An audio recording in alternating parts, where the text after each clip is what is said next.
దేశ భాషలందు తెలుగు లెస్స కాదని ఎవరు అంటలేరు. ఇప్పుడు తెలుగు మీడియం చదువుతలేరన్నంత మాత్రాన తెలుగు మీద అభిమానం లేదని అనుకోవడం పొరపాటు. తెలుగు రాదని అనుకోవడం, తెలుగు రాదని ఇప్పుడు నేను ఇంగ్లీష్ మీడియం చదివాను, ఏడవుతాను. నాకు తెలుగు రాదా? నేను తెలుగులో పద్యాలు కూడా చెప్పగలుగుతాను, తెలుగులో కవిత్వం కూడా రాశాను గతంలో. మరి నాకు తెలుగు బాగానే వచ్చింది కదా. సమస్య ఏంటంటే తెలుగు ఇంగ్లీషు 2 భాషలు రావచ్చు, 3 భాషలు రావచ్చు, ఏ భాష సరిగా రాదు. ఇప్పుడు ప్రాబ్లం అది. తెలుగు ఇంగ్లీష్ కాదు. ఇప్పుడు మనకు లాంగ్వేజ్ నేర్చుకోవడానికి ఆ క్యూరియాసిటీ ఉండాలి, ఆ ఇంట్రెస్ట్ ఉండాలి. ప్రపంచం మారిపోతుంది రవిశంకర్. ఇప్పుడు మీకు నాలెడ్జ్ కూడా మారిపోతుంది. ఇప్పుడు నేను ఎక్కడ ఎకనామిక్స్ చదవలేను నా లైఫ్లో. I was never student of economics in my life. మరి నేను ఎకనామిక్స్ మాట్లాడతలేనా?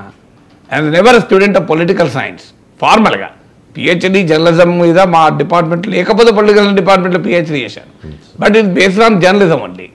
మరి నేను ఎప్పుడు మా మిస్సెస్ ఎంఏ ఎగ్జామ్ రాసేటప్పుడు పొలిటికల్ సైన్స్ ఆమెకు చెప్పడానికి చదివాను. మరి నేను ఎలక్ట్రానిక్స్ చదివాను, మ్యాథమెటిక్స్, ఫిజిక్స్, ఎలక్ట్రానిక్స్. మరి నేను ఎకనామిక్స్ మాట్లాడుతున్నా, పాలిటిక్స్ నేను లా చదవలేదు నా లైఫ్లో. Never student of law. కానీ సుప్రీంకోర్టు జడ్జిమెంట్ విశ్లేషించడం లేదా. అందువల్ల నేను ఓన్లీ ఎలక్ట్రానిక్స్ మాట్లాడతలేం కదా.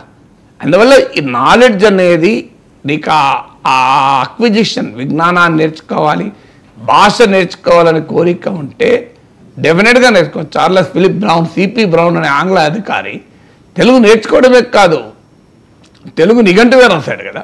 ఇంగ్లీష్ టు తెలుగు మామూలు విషయం కాదు కదా, తెలుగు నిఘంటువే రాయడం.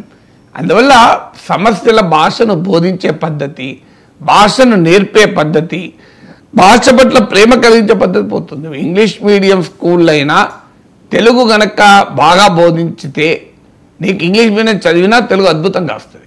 కానీ నువ్వు తెలుగు మీడియం బోధించి తెలుగు సరిగా బోధించలేదనుకోండి, తెలుగు నేర్చుకోలేదనుకో, తెలుగు మీడియం చదివిన వాళ్ళకి తెలుగు ఎంతమందికి వస్తుంది? ఇప్పుడు నేను ఇంగ్లీష్ మీడియం చదివాను, తెలుగు మీడియం చదివిన వాళ్ళు పట్టుకరండి, తెలుగు పద్యాలు ఎవరు బాగా చెప్తారో చూద్దాం, నీకు తెలిసిపోతుంది కదా.